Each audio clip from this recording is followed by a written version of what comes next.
Sthira, stability, to become established, steadiness. Ka is about space, openness. Also can relate to ease, if it's good space. So in order for it to be good space, you have to put that little prefix in front of it, su, which means good. Sukha, quite simply means good space. If you put another prefix in front of it that has the opposite meaning, dus in Sanskrit, or the prefix would be du, you have dukkha.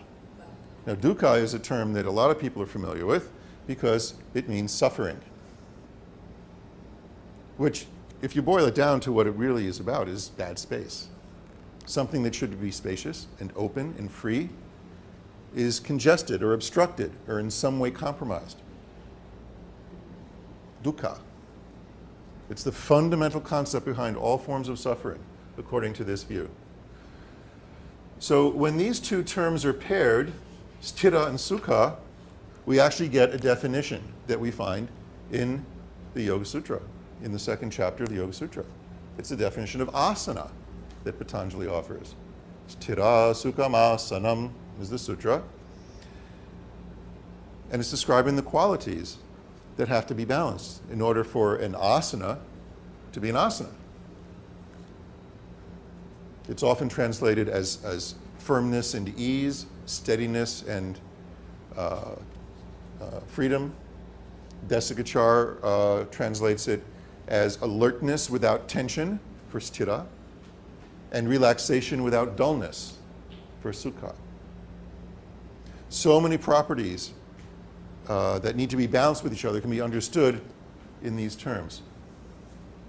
We're going to look at it from a structural perspective when we look at the spine.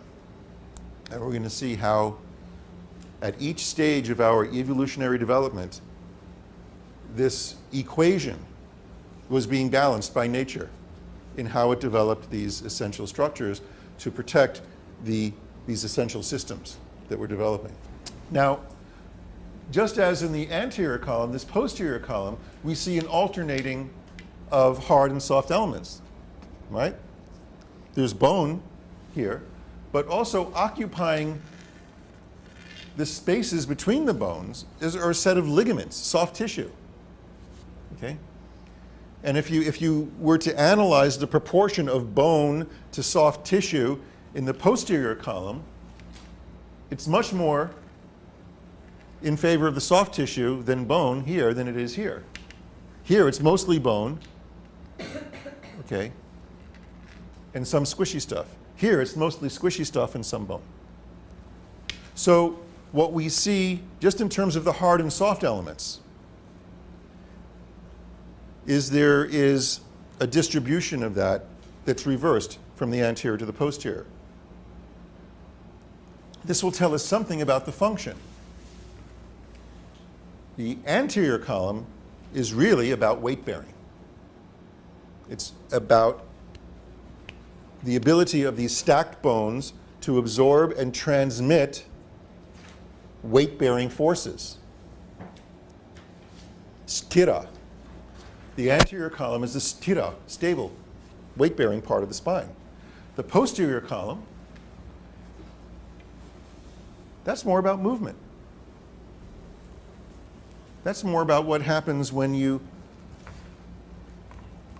change the shape of the spine in such a way that some of these sticky outy things are pulled away from each other. The soft squishy stuff in the spaces, meaning the ligaments, are being stretched. And they don't like that. They want to pull back to where they came from.